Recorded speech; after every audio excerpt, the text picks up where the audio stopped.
and welcome back to another episode of Talks with Intalk. Today, I'm your host, Christian, and with me, my beautiful co-host, Samira. Beautiful co-host, what are we talking about today? Blue collar jobs and white collar jobs. Blue collar jobs and white collar jobs. But before we get into this beautiful, serious topic that we have for you guys today, how are you, Mel? We thank God. We thank God. How are you? I'm breathing air. Today is about to be like the busiest day in the world. We thank for God. me. Yeah. Okay, so let's jump right into it. Blue collar jobs versus white collar jobs. What is a blue collar job? Now, blue collar jobs are those skilled or unskilled physical labor outside in the hot sun or heavy lifting kind of jobs. Okay, so to give you examples, blue collar jobs are construction workers, plumbers, electricians, Mechanics. even a tailor is a blue collar job. You know, those type of things. Then white collar jobs are, well, to put it in simple terms, they're office jobs. They are the type of jobs that you need mental gymnastics and all those type of things to be able to do. You need to get a degree and further your education, that type of thing to get a white collar job. Examples of white collar jobs are Lawyers, bank workers. What else again? doctors, secretaries, Clerks. accountants, So on and so forth. Yeah. so on and so forth. So far, they are wearing suits. So yeah.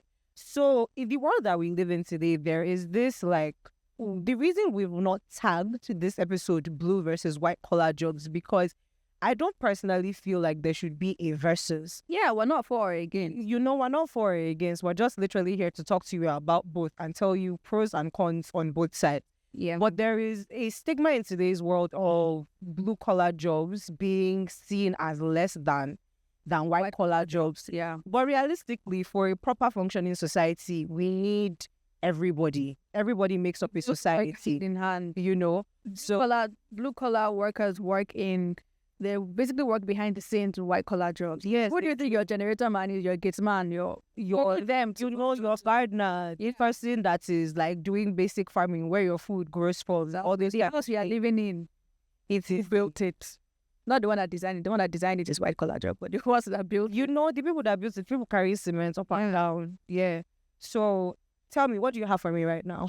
Okay, so now we're gonna talk. I think for me, I have like the differences between Okay. both. Yeah, so we've got the mental versus the physical. Like you said already, for the white collar job, you need the mental capacity, you need the degree, and But then there's some blue collar jobs where you also need a certain type of degree, certain type of yes, because you need some certain form of like verification. That's the word I'm looking No, for. is it should we say It's not verification, but you shall need to have earned you know the skill. You need there's this knowledge you need to have. Yes, you know the skill. You learn the certification. Yeah. For the work. That's what I'm looking for. Yeah, so some of them you actually do need to go to school and spend years or months learning something before they even say, oh yeah, come and do IT in this place. You know, something like welding now, for instance. Or those ones that work, I think, offshore. They're the ones that work offshore that work. The people that work on like oil rigs and everything. Exactly.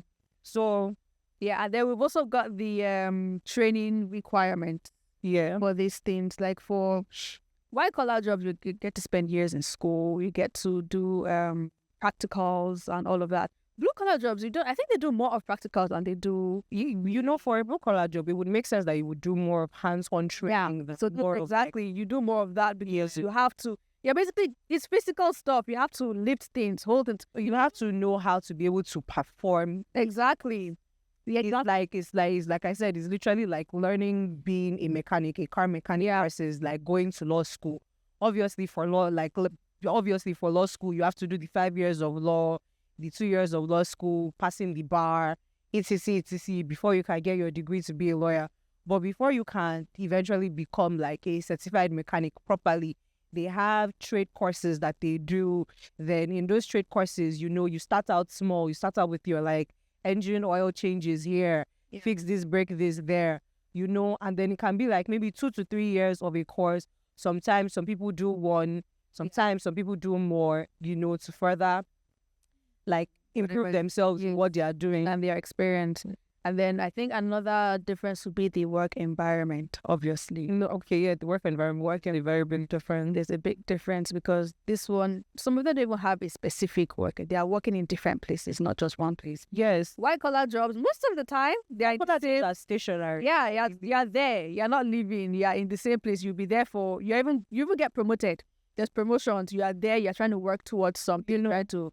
Then blue collar jobs, they are working in different places. They are working for different people. They are meeting different people, communicating and interacting with different people. They are. There is also the exception where sometimes you can be a white collar person and move around a lot. That's if there's also that one. You're working hybrid, or you can be somebody working a blue collar job and also be stationary because you can be doing that blue collar skill that you've learned and be doing it for a company. Yeah.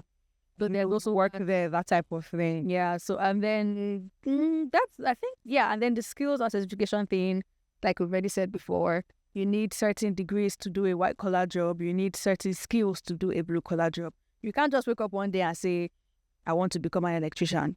So you actually you need an apprenticeship. Exactly, an apprenticeship. You can't wake up one day and say, I want to go into tailoring. Yes, you can learn that on your own. Tailoring, you can learn it on your own. Hairdressing, you can learn it on your own. But some people actually have to go and work under other people to see like how to basically learn from their experience, to add to your own experience before they let you go and do your own thing. That is a very real thing because I do know, let's say the hairdresser that my friend uses currently, she recently came from what they call upgrade, is where now she has been a hairdresser for a while, but she went to go and learn new techniques, new styles, new ways of doing. And there are always new styles. There are always new styles coming out, so new ways of doing things to add to her like already existing knowledge to make what she's doing like 10 times better. Yeah. Anyway, and then I think, I don't think, I know, people look down on the people that work like blue collar. Yes, people definitely look down on blue collar workers. You hear things in Nigeria now like, oh, God forbid, my son can never be a farmer. My son can never, or my daughter can never be a hairdresser. We sent you to school. There is this stigma placed in having a manual job, a job that isn't like, they see it as struggling. Yes, not having a white collar job, people look like the prestige. They look at you like as if there is no prestige behind what you're doing. Yeah. But there actually is a lot of prestige because, like I said, you need both facets of life. And other than that, there are like other like sectors and colors of jobs, but people mostly classify the things that are done today into blue and white collar jobs. But you need everybody for a society to be able to go around properly. Your electrical engineers are like obviously very, very important. You're a great scientist, your architect, etc. But nothing is possible. Like the architect's dream can't be possible without the construction work. Exactly. They all work hand in hand. Do you understand? Electrical engineers and all those type of things, but then they need people that actually work with these things every day, the electricians that work with it every day to be able to, so everybody needs to be able to work together and balance it out. Nigerians have it's also a classism thing as well. Yes. It's very, very seriously a classism thing. And that's another thing that we used to work at and you can't go too deep into currently because if we start, we'll not air a lot. Well, according to the National Bureau of Statistics, in 2024, it says that 50% of the employed Nigerians are blue collar workers. It would make a lot of sense because realistically, let's all be very, very truthful with ourselves now. I finished school 2 years ago. I know a lot of people, and me now, I did a course that is very, very hands-on. Yeah. But it's not, you tell people, oh, you did fine and applied art, they'll just be like, hey. So you can kind of term fine and applied art people under blue collar because it's a lot of artisan working with your hands, that type of thing. So now me that I did fine and applied art, I'm not using my fine and applied art degree to do anything. There are a lot of people now, some people will go through the 10 years plus of doing medicine, doing law, doing international relations, doing English and literature, etc. And then at the end of the day, they get into the job market and there's nothing. Like they look, they search. And it's not even like as if there's nothing. It is that we live in a society where there is something, they give it to people that have connections. And you now, that maybe you have the better, your IQ is better, your results are better, you are even probably smarter and more capable than the person they've given this job to. you just don't have any connections. What do you then do? You resort to learning a skill. You resort to learning a trade. Become a blue collar worker. And then you become a blue collar worker. And there's nothing wrong with that. In today's day and age, that's why like somebody can open up a salon in Lagos now and charge like 90,000 for braids. Because people are actually going for blue collar workers when they need, like, people go for blue collar workers now more when they need something done. Do you understand? Than with one white collar. Who wants to make your hair in a white collar, it's not even a white collar job. When it comes to looks, there's no white collar job that is related to it at all. There actually everything is. But you look down on the person that you expect to be able to, like, give you what, make you presentable to other people. But to you, that person is, the job is. So it makes sense that I love Nigerians, because Nigerians are very labor intensive people. Yeah. I don't think that that's the right phrase to use, but Nigerians, they like to, or they do very well with like working with their hands, working on something. We do very well in both fields. Not to say that Nigeria, because we are leading in everything. Everything in Nigerian touches, they lead in. But we do very well in both things. And this disparaging like difference that they try to put between both types of work, it should eventually come to an end, because it doesn't really make any type of sense. Everybody needs everybody. Yeah, a lot of blue collar workers they actually went to school, they have degrees. Even if they don't have, they are educated, like, but a lot of them are. Yeah, they like it's just a condition make a fish bend, and that's it. We really understand it, and condition really they make a fish bend, and that's like something we can all relate to. Yeah. So you can't necessarily say now that that's that mechanic that you see, that electrician that is coming to your house to come and fix your fuse box, boat driver. The boat driver. You know how many of them have spoken to me about what they studied in school? Media, or the keke driver, like as if, nobody is less than, nobody is better than. Everybody has to join hands together to make the collective work. Yeah.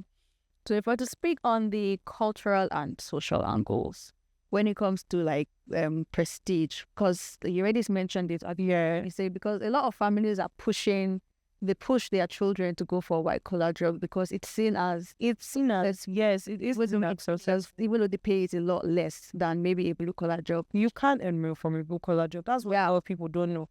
People just like the mama lawyer. They just like the papa doctor. Mama engineer. So that's what they like. I ever says mama tailor. That kind of thing. Nobody wants to say mama fashion designer, mama electrician, mama no, that kind of thing. So it's a, like I said, we can't get into this thing about classism right now, because one of the major factors in the divide between why people want their kids to do white collar jobs more than they would want them to do blue collar jobs is because once you're doing a white collar job, you're seen as better. You're seen as away from the lower class, away from the manual labor, away from the working class. Actually, white collar jobs are not necessarily seen as like working class jobs. They're seen as, you're middle to rich, you're middle class to rich. And the funny thing, it is suburban for you, it's soft for your side. But the funny thing is that if what a white collar worker is making in a month, according to minimum wage, a blue collar worker could make that in a week. Because they're not just working in one place. A blue collar worker could make that in a day. Depending. Exactly. It depends on how many jobs they do. So depends on your clients, but in a day, it look like somebody now that is doing braids now, like I said, in places in Lagos. Let's not use Lagos now. Let's just use here in Benin. Braids like this now on my head can cost me between 25 to 30, maybe sometimes under. Let's say we'll do 22, that kind of thing. If the lady that is doing my braids now, we should do 2 sets of braids, because let's say this took 6 to 7 hours and she does another set of braids 6 to 7 hours. I've paid her 25 for this. The other girl that will do braids, we pay her another 25 for this. Tomorrow, another person will come and do braids. Maybe they will do Ghana weaving. We say, okay, it's Ghana weaving now. 10 to 15,000. One person will do Ghana weaving, and Ghana weaving takes next time, maybe 3 hours for Ghana weaving, 4 hours for Ghana weaving, and she does 4 Ghana weaving in a day. Everybody is paying her 15,000. Next tomorrow, she does another set of braids. Maybe the whole day, the next day, she does like 10 people all back, 2,000 naira per all back. Minimum wage in just 2 days. More than minimum wage. Because Nigeria minimum wage is 70,000. Yeah. Abi 77,000, Abi? I think now currently, because that's what they are paying copper, 77,000. In the first day, she has made 50. By the time she does like more braids the second day, she has more than earned up for that. Well, let's not forget that some white collar jobs are not even paying minimum wage. They're paying less than minimum wage. You understand? Not to talk of the ones that are just doing blue collar jobs and they're earning more than that. So the next thing I feel like we want to talk about is, do you think in schools currently they should be, me I personally do, but that they should teach like manual labor jobs or this type of blue collar type of jobs? There are some schools that they do it too. They already do it now. They already do it now in schools, because by the time before I left secondary school, they had a subject called trade. Oh, ours is called ENT, entrepreneurship or something. Yes, I feel like that's when I was about to graduate secondary school. Or no, when I was in SS1 is when we started doing trade. And the things on that trade were things like garment making, Bead photography, bead making, all those type of things. Yeah. But we were just doing it in school, like as if we were doing another subject. For garment making, for instance, now we barely did any practicals. I feel like we did like in the full 3 terms of from let's say for SS3 now, because SS3 you would do practical for some exams that involve practical work. So for SS3 now, we had barely done any like practical work SS1 and SS2 in garment. It was just too busy. We barely, like everything for garment making SS1 and SS2 was theory. SS3, next thing you know, they were telling us machine this, stitch that. And I'm like, 2 years of garment making, we've been drawing inside book and writing notes. So there is no actual like serious, maybe anyway. Hands-on practical. That was a few years ago. That was almost 10 years ago now. But maybe, God willing, God helping us all. Changed by God's grace. Anyway, another question is Nigeria's obsession with degrees causing unemployment? I don't know how exactly to answer that question. I don't know if, okay, yeah, they do get the degree, but they're still pursuing the job that degree will get them, and nobody's thinking of getting a skill at the side. Especially if it's their parents that's putting pressure on them. Yeah, do you know, a lot of Nigerians do this thing, and then it is after school. Yes, that they not start trying. Yeah, after they've already gotten the degree, once they find out that, once you've gotten this, your law degree, you've done your English, you've done your French, your Spanish, whatever it is that you did, now you need employment, and then there's no employment, and they start learning these skills after. That's when you see people all of a sudden now, the person that did mass comm has open bakery, she's a chef. She's a chef now. Selling cake. She's now selling clothes now. I have the one that is clothes vendors. Or before you know what's going on, some of them will go and get spa certification. They'll go and learn how to do microblading. Install lashes. So I do feel like these things we should be encouraged as we are growing right from secondary school. Actually, all these trade topics, all these trade subjects there should be more like practical work involved.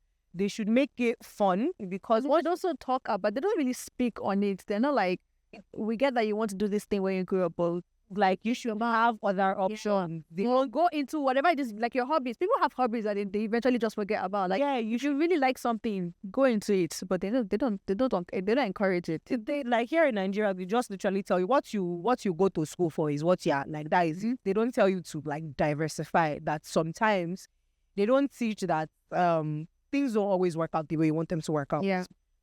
And that's not what happen to you. And it's not anybody's fault. So you just have to be able to pick yourself from where you left yourself. You just have to be able to, that skill that I had before, let me try and work on it. See, today, as much as I love doing the things that I do, I have like skills that myself I know. If it really, really comes down to it, in fact, forget if it really comes down to it, that in my life now I'm planning to add to like as another source of income, because as many things as I'm doing now, this hosting here, working here, having gigs outside, it's still not enough, because the Nigerian economy is not giving anybody variety space. Yeah.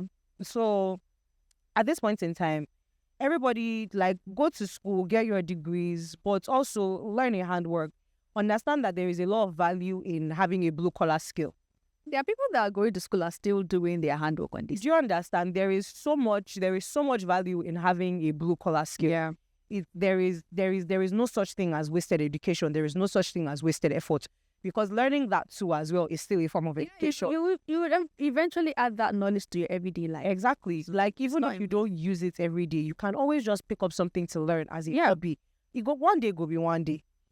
God is not like, not to say that, something will happen for that one day to be one day. One day will be one day. Okay, my last question. Okay. Yeah, so I think we all know that AI and automation is taking over office jobs slowly. Yeah. I don't know about Nigeria, but rapidly in other places. Rapidly in other places like the US. Yeah, but slowly here. So do we think an AI robot can replace skilled artisans?